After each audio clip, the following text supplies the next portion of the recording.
मित्रांनो, काळाच्या ओघात कितीही बदल झाले तरी काही परंपरा आणि सण आपल्या संस्कृतीचा गाभा बनून राहतात. अशाच एका अत्यंत पवित्र आणि मंगलमय सणाची आपण आज चर्चा करणार आहोत. तो सण म्हणजे गुढीपाडवा. गुढीपाडवा म्हणजे हिंदू नववर्षाचा शुभारंभ. हा दिवस चैत्र महिन्यातील शुद्ध प्रतिपदा तिथीला येतो आणि संपूर्ण महाराष्ट्रात अत्यंत श्रद्धा व आनंदाने साजरा केला जातो. पण काय आहे या दिवशीचे खरे महत्त्व? चला या सणाचा गूढार्थ जाणून घेऊया. हिंदू धर्मशास्त्रानुसार याच दिवशी भगवान ब्रह्मदेवाने सृष्टीची निर्मिती केली आणि म्हणूनच या दिवसाला सृष्टिकल्पाचा पहिला दिवस मानले जाते. ब्रह्मपुराणात सांगितले आहे की या दिवशी कालचक्राची नवी सुरुवात होते. म्हणूनच या दिवशी नवे संकल्प घेणे, शुभ कार्याची सुरुवात करणे आणि आत्मशुद्धी करणे विशेष पुण्यदायी मानले जाते. याशिवाय गुढीपाडवा हा श्रीरामाच्या विजयाचा दिवस देखील मानला जातो. रामाने लंकेवर विजय मिळवून अयोध्येत पदार्पण केले आणि त्या आनंदाप्रित्यर्थ अयोध्यावासियांनी गुढ्या उभारल्या. त्यामुळे गुढी ही विजय, शुभता आणि समृद्धीचे प्रतीक आहे. गुढी म्हणजे विजय पताका. ही गुढी उभारताना नक्की काय करावे? एक बांबूची काठी घेऊन तिच्यावर रेशमी वस्त्र, साखरेची माळ, फुलांची तोरणं आणि वर एक कलश ठेवावा. पण यात गूढार्थ दडलेला आहे. बांबूची काठी स्थिरता आणि दृढ संकल्पाचे प्रतीक, रेशमी वस्त्र जे की सहसा पिवळे किंवा लाल असते, तेजस्विता आणि ऊर्जेचे प्रतीक आहे. साखरेची माळ मधुरता आणि समृद्धी दर्शवते. फुलांचे तोरण शुद्धता आणि सकारात्मकता दर्शवते आणि तांब्याचा किंवा पितळेचा कलश हेच तर ब्रह्मतत्वाचे प्रतीक आहे. ही गुढी उभारल्याने घरात सकारात्मक ऊर्जा, समृद्धी आणि आरोग्य टिकून राहते. तसेच दुष्ट शक्तींचा नाश होतो असे मानले जाते. या दिवशी सुरू होते एक नवीन कालचक्र. गुढीपाडव्याच्या दिवशी चैत्र शुद्ध प्रतिपदा असल्यामुळे वसंत ऋतूला प्रारंभ होतो. हा ऋतू म्हणजे पुनरुत्थान, नवसर्जन आणि आनंदाचे प्रतीक. निसर्गातील झाडांना नवी पालवी फुटते, वातावरण प्रसन्न होते. याचा एक सूक्ष्म अर्थ असा आहे की आपल्याही मनातील नकारात्मक विचार झटकून टाकायचे आणि एका नव्या उत्साहाने जीवनाला सामोरे जायचे. हेच आहे गुढीपाडव्याचे खरे सार. या दिवशी केवळ गुढी उभारायची नाही तर आपल्या आयुष्यातील नवीन संकल्प देखील उभे करायचे. मित्रांनो, गुढीपाडव्याचा पौराणिक आणि आध्यात्मिक महिमा आपण जाणून घेतला. पण या दिवशी करण्यात येणाऱ्या खास परंपरा आणि त्यामागचा अर्थही तितकाच महत्त्वाचा आहे. गुढीपाडवा हा फक्त एक सण नाही तर एक संकल्प आहे, नव्या जीवनशैलीचा, नव्या दृष्टिकोनाचा. म्हणूनच या दिवशी काही खास विधी आणि परंपरा पाळल्या जातात. या दिवशी सकाळी लवकर उठून अभ्यंग स्नान करणे अत्यंत शुभ मानले जाते.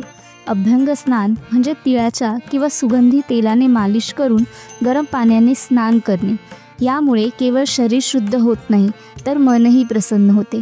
या दिवशी पुरुष पांढरा किंवा पिवळ्या रंगाचा कुर्ता, धोतर, तर स्त्रिया सणासुदीची नऊवारी साडी नेसून मांगल्याचा साथ चढवतात. सोनसळे रंग हा सौभाग्य आणि सकारात्मकतेचे प्रतीक मानला जातो. गुढीपाडव्याच्या दिवशी घराच्या अंगणात सुंदर रांगोळी काढली जाते आणि दाराला आंब्याच्या पानांचे तोरण बांधले जाते. रांगोळी म्हणजे देवी लक्ष्मीचे स्वागत आणि आंब्याची पाने म्हणजे रोग आणि वाईट शक्तींपासून संरक्षण. गुढीपाडव्याच्या दिवशी नवीन हिंदू वर्षाचा प्रारंभ होतो. म्हणूनच या दिवशी पंचांग वाचनाची परंपरा आहे. पंचांग वाचून नवीन वर्षातील शुभ अशुभ गोष्टी, ग्रहस्थिती, नक्षत्र, तिथी यांची माहिती घेतली जाते. गुढीपाडव्याच्या दिवशी गुढी उभी केल्यानंतर तिची पूजा केली जाते. गुढीला हळद कुंकू वाहून, फुलांचा हार घालून तिला श्रीफळ अर्पण करतात. पूजा झाल्यावर संपूर्ण कुटुंब गुढीसमोर हात जोडून प्रार्थना करते. हे ईश्वरा, आमच्या घरावर आणि जीवनावर तुझी कृपा राहू दे. नव्या वर्षात आम्हाला सुख, शांती आणि समाधान मिळू दे. गुढीपाडव्याच्या दिवशी कडुलिंबाच्या पानांबरोबर गूळ खाण्याची परंपरा आहे. हे मिश्रण जीवनातील दुःखद आणि सुखद अनुभवांचे प्रतीक आहे. मनुष्य जीवन हे दोन्ही अनुभवांमध्ये संतुलन साधण्याचे नाव आहे. ही शिकवण या परंपरेतून आपल्याला मिळते. या दिवशी अनेक लोक राम मंदिरात जाऊन श्रीरामाच्या चरणी नतमस्तक होतात आणि भक्तिरसात न्हालेल्या भजन कीर्तनात सहभागी होतात. कारण गुढीपाडवा म्हणजे श्रीरामाचा राज्याभिषेक. रामराज्य म्हणजेच धर्म, न्याय आणि सत्य यांचा विजय. गुढीपाडवा हा 3.5 मुहूर्तांपैकी एक असल्याने हा नवीन संकल्प आणि नव्या उपक्रमांच्या प्रारंभासाठी अत्यंत शुभ दिवस मानला जातो. अनेक जण नवीन व्यवसाय सुरू करतात, नवीन घर खरेदी करतात आणि शिक्षणातील नवीन पर्व सुरू करतात. गुढीपाडवा फक्त उत्सव नाही, तर जीवनातील एका मोठ्या तत्त्वज्ञानाची आठवण करून देणारा दिवस आहे. गुढी म्हणजे विजयाचा झेंडा, मग तो बाहेरच्या जगातील असो किंवा आपल्या अंतरंगातील. आयुष्यात कितीही अडचणी आल्या तरीही गुढीसारखे उंच उभे राहायचे, कडू गोड अनुभवांना स्वीकारून पुढे जायचे, सकारात्मक विचार आणि आत्मशुद्धीने नवीन वर्षाची सुरुवात करायची. मित्रांनो, गुढीपाडव्याच्या आध्यात्मिक आणि सांस्कृतिक महत्त्वावर आपण प्रकाश टाकला. आता पाहूया या सणाशी निगडीत काही अद्भुत गोष्टी आणि या दिवशी विशेष काय करावे. गुढीपाडवा हा केवळ उत्सवाचा दिवस नाही, तर सत्कर्मांनी आयुष्यात पुण्यसंचय करण्याचा दिवस आहे. यासाठी या दिवशी गोरगरिबांना अन्नदान, वस्त्रदान किंवा शिक्षणासाठी मदत करावी. गुढीपाडवा केवळ धार्मिक आणि आध्यात्मिक दृष्टिकोनातून महत्त्वाचा नाही, तर वैज्ञानिक दृष्टिकोनातूनही हा दिवस आरोग्यासाठी फायदेशीर आहे.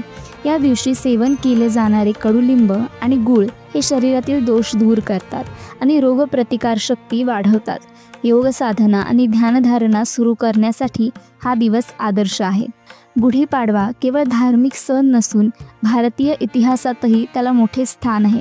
सम्राट शालिवाहन यांनी गुढीपाडव्याच्या दिवशी शत्रूवर विजय मिळवला आणि नवा शक सुरू केला.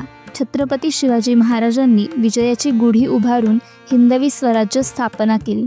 मित्रांनो, या नववर्षात आपल्या मनातील सर्व नकारात्मकता दूर करूया, विजयाची गुढी उभारूया आणि आत्मविकासाचा संकल्प करूया.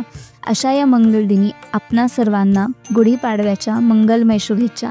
व्हिडिओ आवडला असेल तर व्हिडिओला लाईक करा आणि असेच व्हिडिओ पाहण्यासाठी चॅनलला सबस्क्राईब करा.